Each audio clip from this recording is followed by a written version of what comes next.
сәлеметсіздер ме балалар? Ал отырамыз.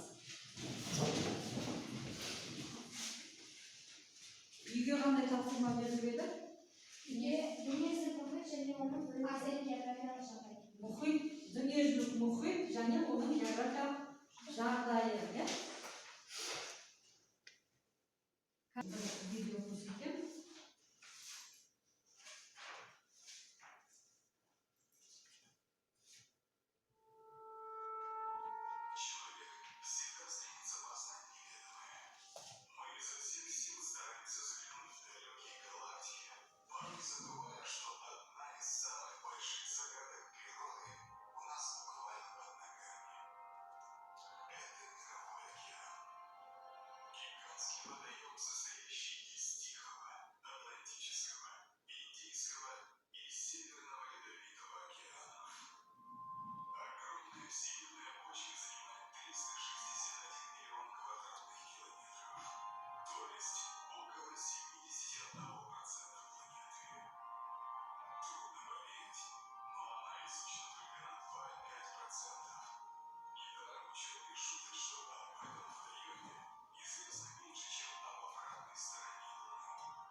Сонымен дүниежүзілік мұхит, жер бетінде қанша мұхит бар екен? 4 мұхит. Жақсылық айтшы, қандай аттарын атап шықшы. Үнді мұхит, Атлант, Тынық мұхит, солтүстік мұзды мұхит. Солтүстік мұзды мұхит. Жалпы жер бетіндегі дүниежүзілік мұхит суының көлемі, жалпы ауданы қанша асты? 361 миллион километр. 361 миллион квадрат. Балалар мынандай сендерге мынандай тапсырма. Қазір мен сендерге жұмбақ жазсам, сол жұмбақтың жауабын табамыз. Бірінші, бар еді бір жұмбағын егін емес, кісінің егейін десе ебік емес. Барлық ел аттарға тегіс бірдей, көтерсем еш нәрседен жеңіл емес. Су ма? Тұз дұрыс айтасың. Келесі. Көтерілсе жоғары, ертеді мұз қарды. Төмен түссе сәл ғана сездірер суық ызғарын. Температура. Бірдей көлемдегі масса кейде азда, кейде көп делінеді. Бұл шама аталуын тапшы тек. Судың тығыздығы. Дұрыс. Яғни тұздылық, температура, тығыздық. Сонымен біздің бүгінгі тақырыбымыз қандай екен? Мұхит суының қасиеттері. Енді балалар, мына жерден мына қиындыларды алайық, сонымен топқа бөлеміз.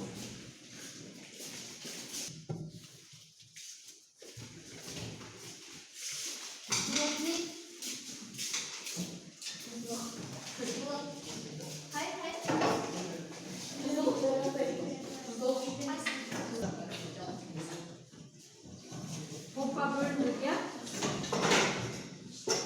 Birinci top qanday turadi ne? Temperatura mı? Temperatura. Sebepki tuzduluk. Temperatura және tuzduluk. Сонымен бүгін біздің жаңа тақырыбымыз мұхит суының қасиеттері. Жарас сен мына топқа қосылмайсың ба? Не бөліп отыр? Отыра бер burada.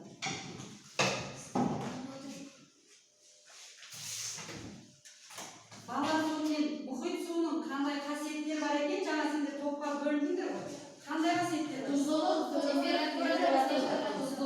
тығыздық және температура. Яғни ең негізгі қасиеттер, басты қасиеттердің осы үш қасиет бар екен. Мұхит суының қасиеттері. Бүгінгі біздің оқу мақсатымыз сабақ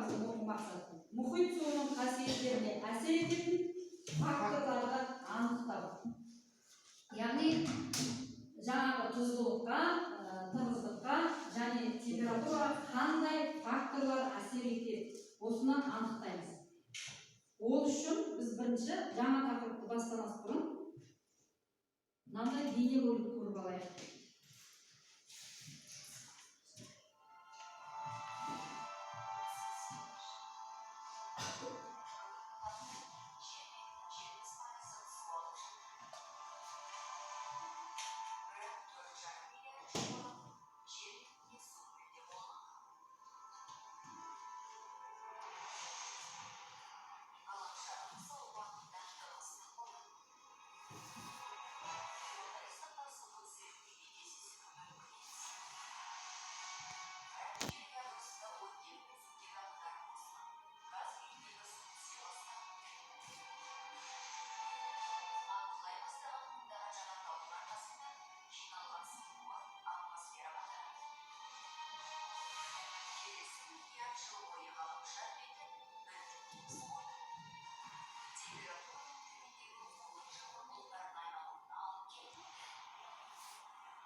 Яғни біз бұл бейнероликтен нені байқадық?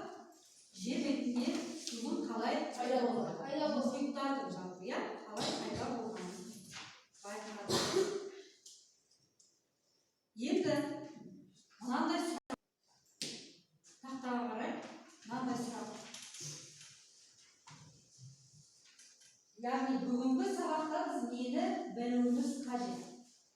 Мына жерде жазылып тұрған сөздер бар, келіп түсетін күннің жылу мөлшеріне байланысты болады. Ол не? Температура. Яғни мұхит суының температурасы. Екінші, мұхитқа немесе теңізге түсу арақатынасына байланысты болады. Яғни құятын өзендер мен мұздықтардың болуына байланысты. Тұздылық. Мұхит суының тұздылығы. Ары қарай мұхит суының тұздылығы мен температурасына байланысты болады. Тығыздық.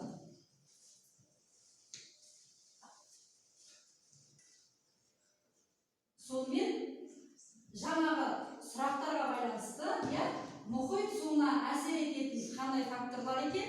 Тұздылық, температура, тығыздық. Тұздылық, температура, тығыздық. Енді мынандай тапсырма. Екі топқа, қазір мына жерде мынандай екі суретті аласыңдар, топ басшылар келіп алыңдар. Бірінші топқа.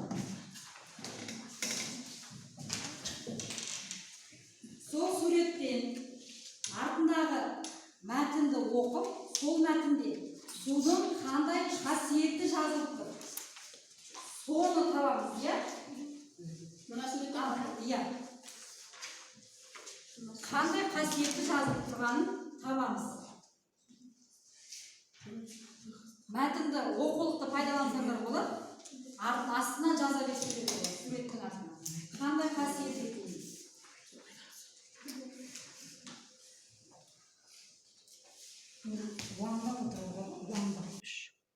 Ал қай топ болды? Болдыңдар ма? Болғанда не істейміз? Ал мәтін қандай мәтін екен? Бізде тығыздық пен температура. Оны мәтін. Өйткені бұл жерде ауа райына байланысты тау төбесінде қар жатыр. Ауа райына байланысты тығыздығы ол мына өзеннің теңіз мұхиттың тереңдігіне немесе үлкендігіне көлеміне байланысты болды.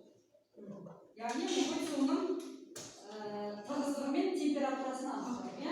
Ал екінші топ сіздерде қандай екен? Қандай қасиеті? Бұл мәтінде тұздылығы. Тұздылығы. Біз бұны бұл жерде айтылған мәтіннен тұздылықты қалай білдік? Бұл жерде ол теңіз суының ерекшелігі және ол тұздылықтың тұрақтылығы жайлы айтылған. Біз осыдан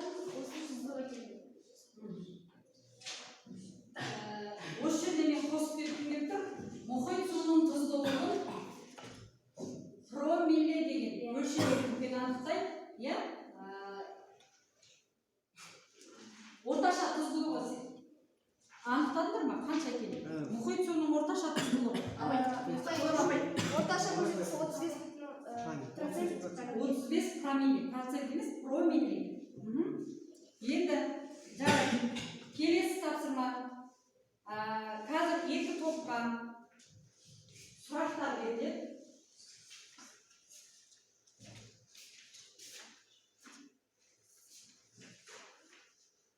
Осы сұрақтарға жауап беріңіз, я?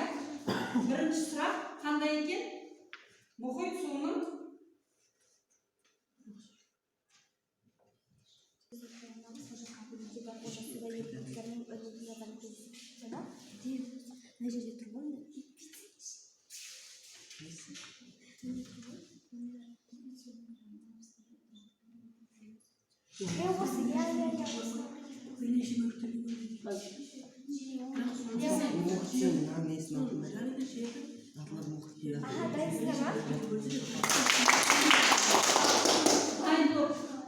ақырын шапалақтар.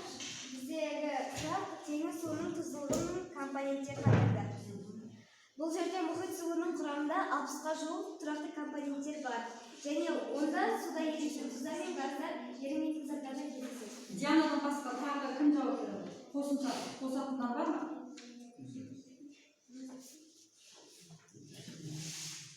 Келесі екінші топ дайынсыз ба? Дүниежүзілік мұхитының мағынасы түсінді. Дүниежүзілік мұхит дегеніміз, яғни жер шарында 78% мұхит алынады. Яғни мұхит дегеніміз суда құралы. Сондықтан да дүниежүзілік мұхит дегеніміз, яғни суды үлкен несін мұхит деп айтады. Және де ол бірнеше бөліктерге бөлінеді, бірақ бірнеше бөліктерге бөлінгеніне қарамастан ол дүниежүзілік бір суды құрайды. Және де дүниежүзілік мұхит термині ең алғашқы Шоколадский болып енгізді. Жақсы, рахмет. Енді келесі тапсырма саяхат әдісі арқылы бұл жерде екі топтан балалар өздерінің беттерімен шығамыз, тақтаға шығамыз да жер бетіндегі мұхиттарды, теңіздерді және көлдерді. Мұхиттарды таба салайық, иә? Мұхиттар, жер бетінде қанша мұхит бар? Соны табамыз. Бірінші топтан кім шығады? Диназ шығады. Екінші топтан Сұңғат.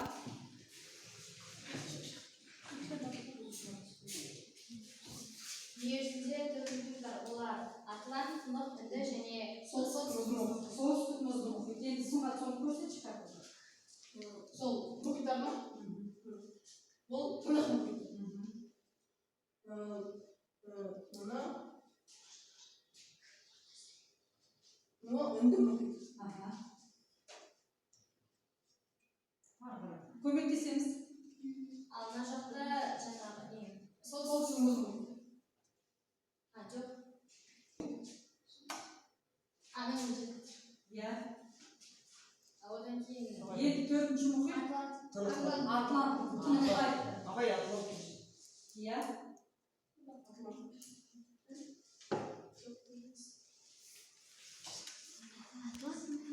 Абай.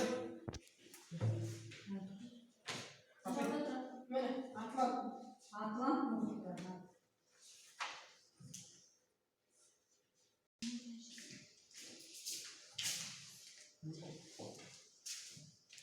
Сонымен балалар, бүгінгі тақырыпты қорытындылайтын болсақ, мұхит суының қасиеттері қандай екен?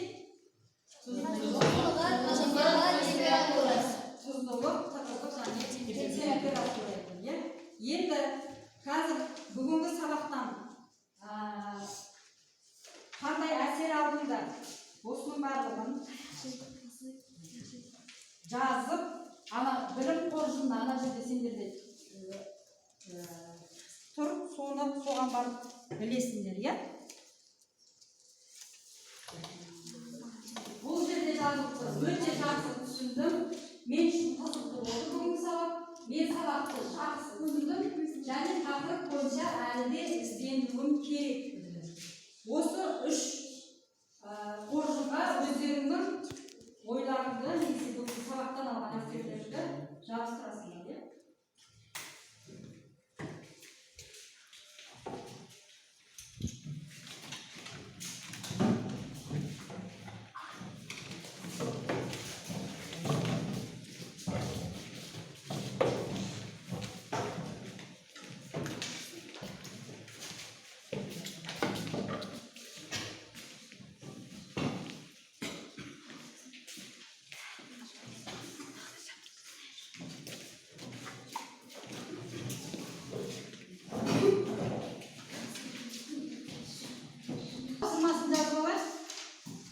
Екінші тапсырма. Мұхит суының қасиеттеріне әсер ететін факторларды анықтау туралы шағын эссе жазып келеміз. Содан кейін параграф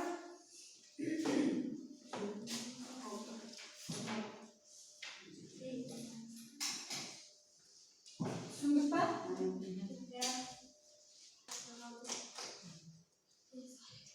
Осымен бүгінгі сабағымыз аяқталды.